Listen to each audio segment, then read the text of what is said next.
दोस्तों, उड़ने की आशा के आज के 1 अगस्त के एपिसोड की शुरुआत होती है सचिन से, जो रंजित को कॉल करता है लेकिन उसका फोन बंद मिलता है। तभी पुलिस इस पर तंज कसती है, लेकिन सचिन कहता है कि हो सकता है कि रंजित डिलीवरी पर गया हो और फोन की बैटरी डाउन हो गई हो।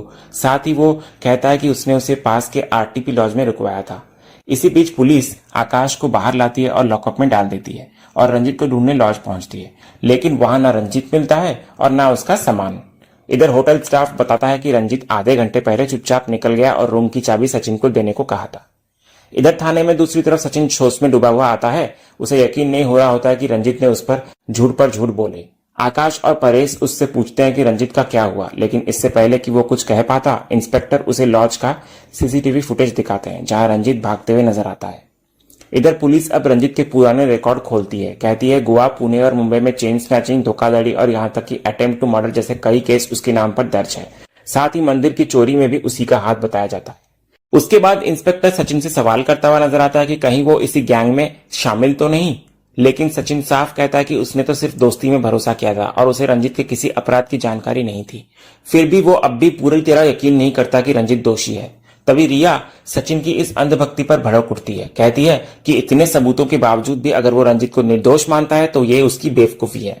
फिर रिया इंस्पेक्टर से आकाश को छोड़ने की विनती करती है, लेकिन पुलिस कहती है कि अपराध में जो बाइक इस्तेमाल हुई थी वो आकाश के नाम पर है और सबूत मिलने तक उसे नहीं छोड़ा जा सकता।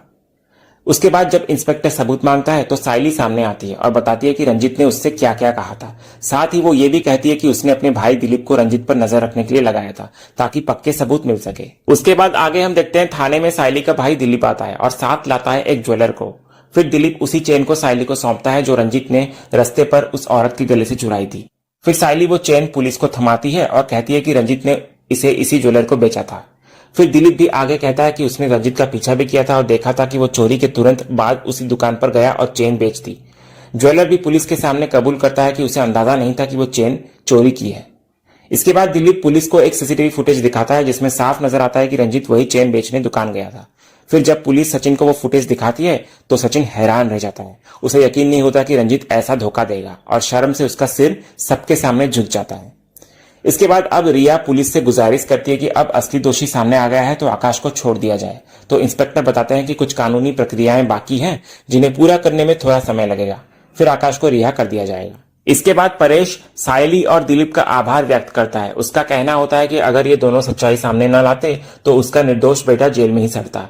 तो सायली विनम्रता से कहती है कि ये तो उनका फर्ज था। फिर इंस्पेक्टर अब सचिन को चेतावनी देता है कि रंजित एक बड़ा अपराधी है और अगर आगे कोई जानकारी मिले तो वो तुरंत आकर पुलिस को दे। तो परेश भी पुलिस को सहयोग देने का वादा करता है। दूसरी ओर सचिन पूरी तरह से टूट चुका होता है। उसे समझ आता है कि उसका भरोसा गलत इंसान पर था, तो वो बिना कुछ कहे थाने से बाहर निकल जाता है और अनीश और साइली की पुरानी बातों को याद करता है जिनमें उसे रंजित से सावधान करने को कहा गया था। फिर बाहर आते ही रिया सचिन से आमना सामना करती है। वो उसे ताना देती है कि सबने उसे समय रहते चेतावनी दी, लेकिन उसने किसी की बात नहीं मानी। आज उस अंधे भरोसे की वजह से उसका भाई आकाश बेवजह थाने पहुंचा और बुरी तरह अपमानित हुआ। रिया आगे कहती है कि अब आकाश की नौकरी और करियर दोनों खतरे में है, सिर्फ इसलिए क्योंकि सचिन ने अपने दोस्त को आंख मूंद कर भरोसा किया। वो दुख जताती है कि एक धोखेबाज को घर में लाकर सचिन ने सबकी जिंदगी में जहर घोल दिया।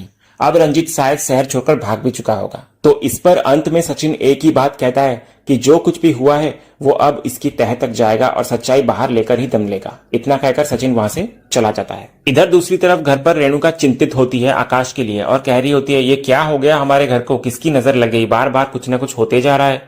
फिर रोशनी रेणुका को शांत करने की कोशिश करती है। कहती है कि आकाश ऐसा कुछ कर ही नहीं सकता, शायद कोई गलतफहमी हुई होगी।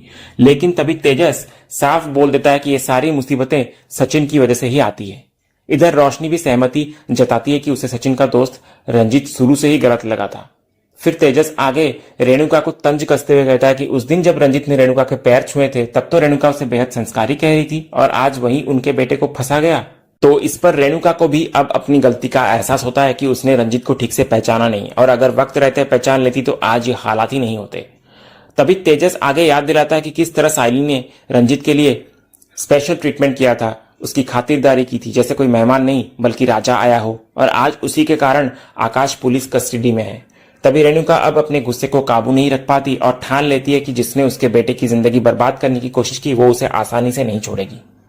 इधर दूसरी तरफ सचिन गिल्ट और पछतावे में डूबा हुआ अकेले सड़कों पर भटक रहा होता है।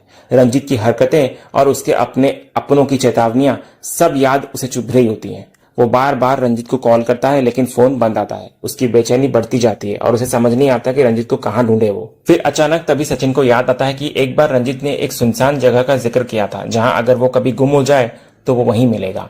तो सचिन उसी जगह पर जाकर पहुंचता है और वहीं होता है रंजीत, बैठा बेंच पर उसका इंतजार कर रहा होता है।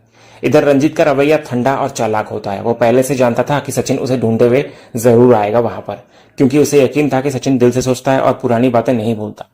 फिर सचिन उसे सवालों से घेरता है, उसकी दोस्ती, विश्वास और भाई जैसे रिश्ते की कीमत पूछता है उससे। लेकिन रंजीत बेपरवाह अंदाज में कहता है कि वो शुरू से ऐसा ही था और आगे भी वैसा ही रहेगा। दोनों की जिंदगी की शुरुआत एक जैसी जगह से हुई थी, बाल सुधार गृह से, लेकिन रास्ते अलग हो गए। फिर रंजीत मानता है कि उसने कोशिश की थी सुधरने की, लेकिन जब दुनिया ने बार बार उसे अपराधी कहकर ठुकराया तो उसने अंधेरे को ही अपना पहचान बना लिया। तभी सचिन पूछता है क्या दोस्ती उसके लिए कोई मायने नहीं रखती? तो रंजीत कहता है कि जो कुछ भी हुआ वो उसके लिए एक चैप्टर था और अब वो चैप्टर बंद हो चुका है। तभी सचिन को सबसे बड़ा धक्का तब लगता है जब रंजीत खुलकर कबूल करता है कि उसके दिल में शायद थोड़ा सचिन के लिए जुड़ाव था, लेकिन धोखा देना उसकी फितरत थी। वो दोस्ती को सिर्फ एक स्टेप मानता है अपने मकसद तक पहुंचने का। तभी सचिन को रंजीत की बातों से और गुस्सा आ जाता है। तो वो कहता है कि कैसे उसने रंजीत के लिए सब कुछ दांव पर लगा दिया था, अपनी बीवी से झगड़े किए, पिता की नाराजगी सही, यहां तक कि गाड़ी भी गिरवी रखने जा रहा था उसके लिए। अब उसे खुद पर घिन आने लगती है कि उसने कभी ऐसे इंसान को अपना भाऊ कहा।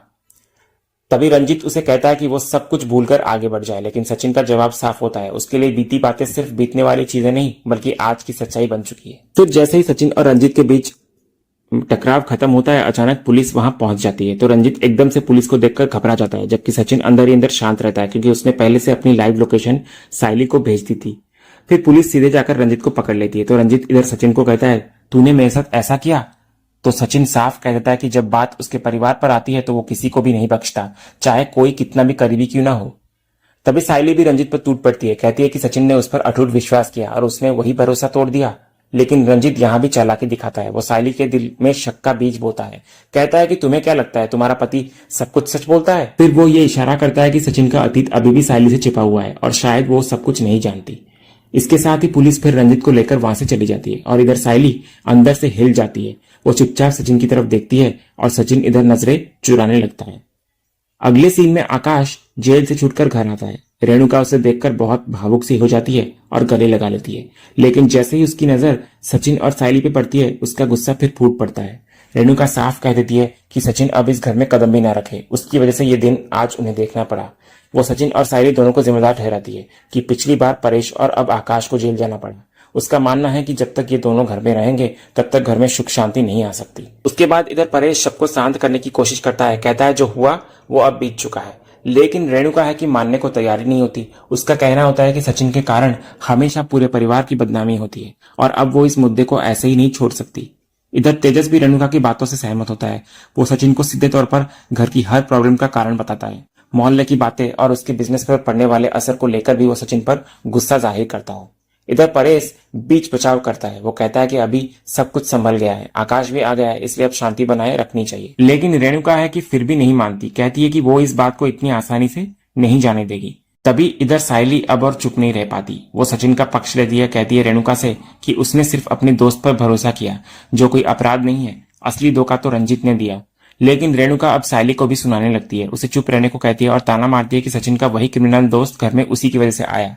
तो साइली अब पलटकर जवाब देती है रेणुका से और उसे याद दिलाती है कि कल तक रेणुका खुद रंजीत की तारीफ कर रही थी और जब उसने सबको सावधान किया था तब उसे ही चुप करवा दिया गया। तभी इस बहस में रोशनी बीच में बोल पड़ती है और रेणुका का पक्ष लेते हुए साइली से कहती है कि रंजीत बहुत शातिर था, इसलिए रेणुका उसकी बातों में आ गई और सब लोग भी उसकी मीठी मीठी बातों में आ गए। फिर वो साइली को ताना देती है कि ऐसे गंदे दोस्तों का साथ केवल उसका पति सचिन जैसे लोग ही दे सकते हैं। इतना कह रही होती है और इसी सीन के साथ ही आज का ये एपिसोड यहीं खत्म होता है। तो दोस्तों आज का ये वीडियो आपको कैसा लगा कमेंट के जरिए हमें जरूर बताइएगा और कमेंट में हाइप करना भी मत भूलिएगा और वीडियो को लाइक भी कीजिएगा, शेयर भी कीजिएगा और सब्सक्राइब करना तो बिल्कुल भी मत भूलिएगा, ताकि ऐसे ही रोज लेटेस्ट एपिसोड के अपडेट्स आप टेलीविजन से पहले पा सकें। तो मिलते हैं हम एक नए एपिसोड के रिव्यू में, तब तक के लिए स्वस्थ रहें, मस्त रहें।